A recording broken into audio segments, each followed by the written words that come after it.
Hello guys and welcome back to Planet 40k. So in today's video we're going to be discussing Necrons and we're going to be discussing the new balanced data slate, the points amendments as well as the rules commentary. Now in fact let's just cut to the chase here. There was no points changes for Necrons and there was nothing really in the balanced data slate for Necrons. I mean there was a couple of things that relate to the core rules but nothing directly to Necrons, and the rules commentary, it relates to the entire game. So it isn't obvious what some of the new rules commentary additions and changes will relate to as far as Necrons go, so I thought we'd go through that today. And I might not get all of them, there may be some that I missed, but if you spotted some that I've missed in this video, let me know down in the comments down below. Now before we get into today's video, a little plug. On Facebook we've opened a Planet 40k Facebook group, so the link will be down in the description if I remember to do that. And what it is at this moment I'm posting daily photos of the behind the scenes goings on in not just Planet 40k but just me in general.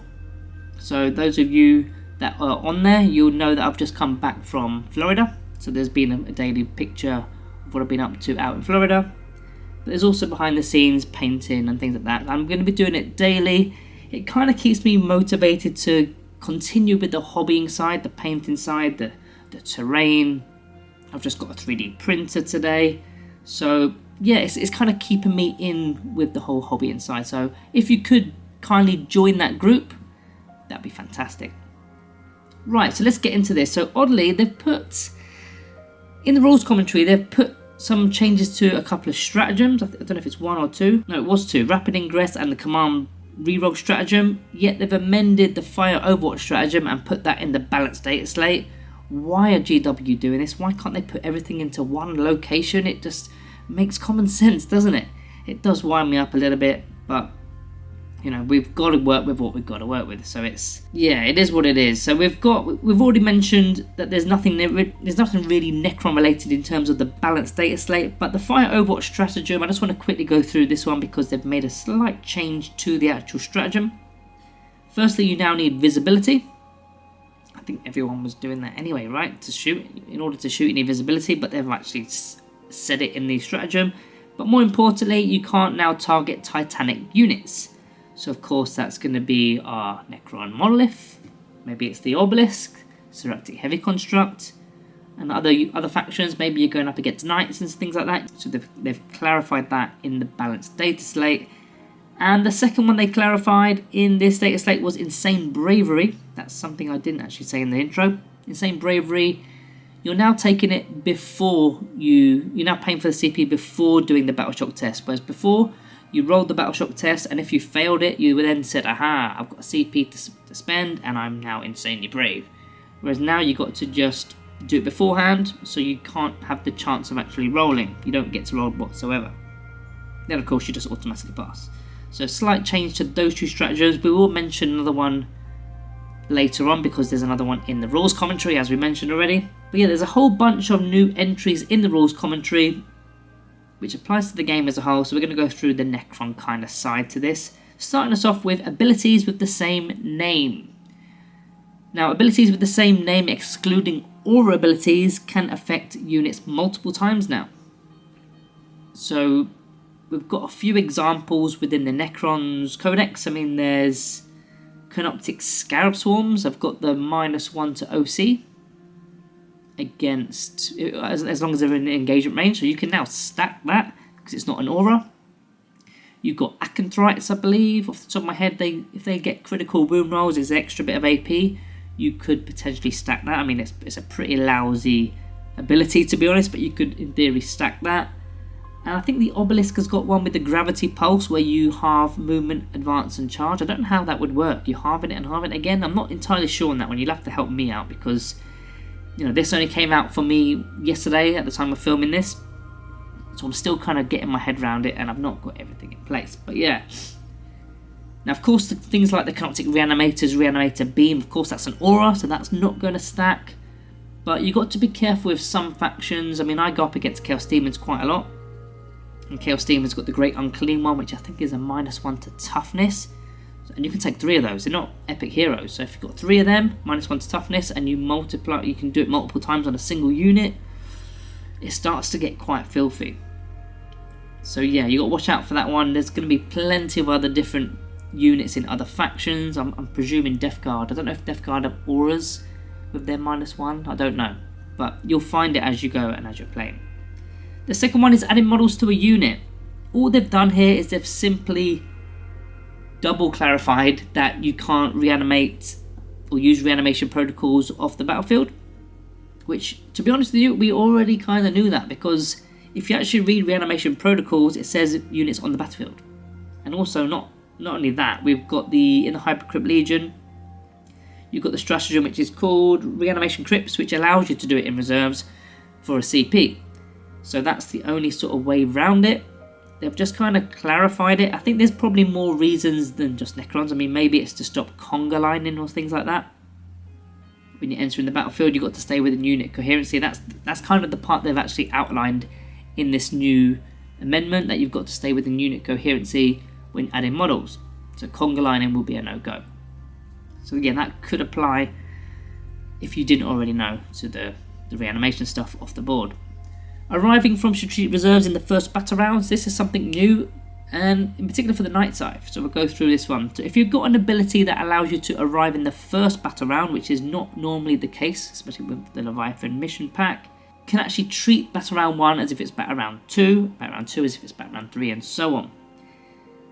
Now, before we get into the Night Scythe synergy, I'm going to talk about something else first. The Hypercrypt Legion again, because a lot of people are saying, well, if you go second, then in theory on your opponent's first turn, you can pull 3 units or whatever up off the battlefield and then bring them in your next turn, which isn't actually the case, because the issue here is the hyperphasing rule or ability, the detachment ability, isn't an ability to bring the units onto the battlefield. It's only an ability to take them off the battlefield and put them into strategic reserves. And once they're in strategic reserves, strategic reserve rules apply. Whereas you've got to go turn 2 and so on. However, there is a silver lining with this update, which is, like I said, the Night Scythe. So the Night Scythe has that ability called Quantum Invader. So this model can be set up in the reinforcement step of the first, second or third movement phase, regardless of mission rules. So what you do is you bring them on turn 1 from reserves. And in fact, this is going to combine with another amendment in this rules commentary, so you're going to have to bear with me. It's called Embarked Units and Reserves. So units embarked within reserve models can disembark in a turn that the model is set up. So as soon as your Night Scythe is set up, embarked models can disembark as long as they are more than 9 inches away from enemy models, and they're going to count as having made a normal move. They're not going to be able to charge. So what this actually means is, in turn 1, you can fly your Night Scythe in carrying 20 Necron warriors, a Plasmancer. You can get all your Ghost Reaper shots 9 and a bit inches away, 5+ critical hit rolls, because they're going to immediately disembark. Don't forget, that's what this new embarked units and reserves ability or amendment does. So those warriors are going to immediately disembark as soon as the Night Scythe has actually entered the battlefield. They're going to count as made a normal move, they're going to shoot, they can't charge, not a problem. But it then gets better than that, because the Night Scythe has another ability, which is the Translocation Beams. Translocation beams at the end of the fight phase. If there are no models currently embarked within this transport, you can select one friendly infantry unit wholly within 6 inches of the transport, and unless they're within engagement range, which they won't be, you can put them back in the transport. So you can literally have your shots, put them back in the Night Scythe, a slight bit of protection, and there's also that method of giving it a 4+ invulnerable save, because it's a vehicle. It's a stratagem from one of the detachments. I've lost which one it is now. Is it the Hypercrypt Legion, or is it the... I'm pretty sure it would be, right? It must be the Hypercrypt Legion. So I think that's kind of a cool bit of synergy, considering the Night Scythe was kind of a dead unit. Maybe it's got a bit of life in there, maybe it's a bit expensive, I don't know. But something new to try out, maybe. Next, we've got the Contested Objective Marker and Control Objective Marker amendments to the rules commentary. This one has sort of gone over my head, and maybe it still has, so maybe you can help me out. I have been asking in the Discord. So an objective marker is contested at the end of the phase or turn if both players' level of control over it is the same. At the start of the battle, all objective markers on the battlefield are contested. Right. And then in terms of control, again, a player controls an objective marker at the end of any phase or turn. So this, like, at first looks like a bit of waffle. It just looks like there's a load of nothing. But it's important for your Canoptic Core, because if an opponent made the objective sticky, which a lot of factions and a lot of units have the sticky objectives. We've got Traz in the Infinite, which isn't as great, but a lot of other faction units have got sticky objectives. Then that used to happen until the end of the turn. So you couldn't then therefore unlock your Canoptic Court until the end of the turn, which is too late. So it does make a difference for our Canoptic Court.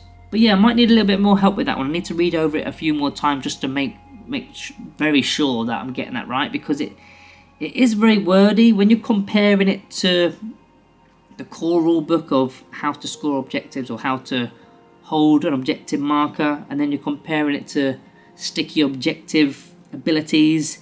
It does get really confusing, because some of them say in the command phase, some of them are saying at the start of a phase or start of a turn, and then this one is at the end of phase or end of turn.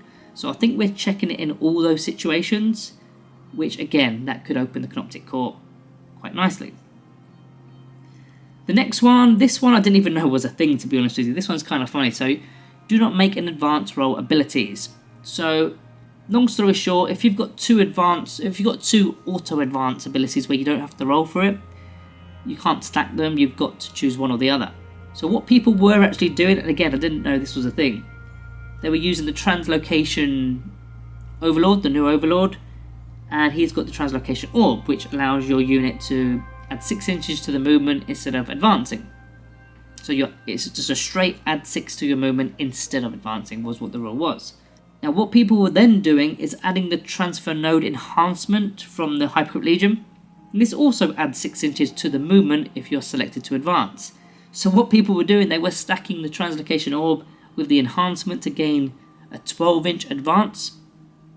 And of course, if you're doing it through models, because the Translocation Orb can go through, or Translocation Shroud, sorry, they go through models and terrain as if they weren't there. And not only that, if you've got like a Chronomancer within the same unit, after you've made your shots, you can then move again a certain amount of inches. So people were going rapid fast, and yeah, I weren't aware of it. They've now clarified that you have to select one or the other in terms of auto advance abilities. You can't be selecting both. I never used it. Some of you may have. I don't know. Next, we have got the Redeploy ability. So they've now basically confirmed if a unit has been redeployed, and if they've got the infiltrate keyword or core keyword abilities, they can still infiltrate even though they're redeploying, which is cool. That's a new thing for this edition, I suppose. But what we've got is we've got the Catan Shot of the Deceiver, which allows us to redeploy 3 units. So this is going to benefit Flayed Ones, Canoptic Acanthrites, or if you're playing the Hypercrypt Legion. No, it's the Canoptic Court. Sorry, if you're playing the Canoptic Court, there's an enhancement called the Dimensional Sanctum, which allows the unit to have the infiltrate ability. So one of your Cryptex can put that on the Technomancer, on the Canoptic Wraiths, on the Immortals, the Warriors, and you could give them infiltrate. But if you're redeploying, you can now redeploy and infiltrate, so maybe you can get your Wraiths into a better position in the No Man's Land after everyone has deployed. So that's something that you could be using the Deceiver for. I mean, the Deceiver isn't the most selected Catan, don't get me wrong. I mean, the Nightbringer is better, the Void Dragon is better, the Transcendent Catan Shard is better, and you can get 3 of those. So the Deceiver is probably at the back of the pack, but it's another option. We do like options. Then the final one I want to talk about today is ignoring modifiers. This one isn't a good thing for Catan. We've got to watch out for this one. And I believe this is the reason why Catans didn't go up in points, because I was predicting for at least a month now that the Catans were going to go up in points, 300, 350 points easily. But they didn't. They just stayed the same. So what they've done now is with any abilities that can ignore modifiers, they've actually added damage as a modifier. So as an example, the Necrodermis ability that all the Catans have, it halves damage. They consider that now as a modifier. So if you're going up against, let's say for example, Trajan from the Custodes, you've got Mortarion from the Death Guard with his aura, and I think even Sisters of Battle have got a stratagem that they can use on any unit where they can ignore modifiers. If they're going up against, say, the Nightbringer and they strike first, they're going to ignore that halving damage ability. So that's something to watch out for now. That's going to be quite a strong play against Necrons in particular. I mean, we also have one of these abilities with the Silent King. He has his aura with one of his Triarch abilities. It's not normally the one that we select. We're normally selecting the reroll hit rolls and rerolls of a 1. But the third one is the ignoring modifiers, which is an aura. So if we were fighting against other Necron players, you could use the Silent King and he would go and ignore that halving damage ability if you're fighting, say, a Void Dragon as an example. So something to watch out for. But overall, I think that's all I've really gathered. There are a few other minor topics, but I'm not going to go through them. They're kind of minor, to me anyway. Maybe to you they're not, so let me know down in the comments if you found anything else in the rules commentary that can be useful to Necron players. We can discuss them, or jump on the Discord and you can talk about them there. Maybe at me in so I can see it. But yeah guys, that is it for me today. Thank you all for watching, and I'll see you in the next one.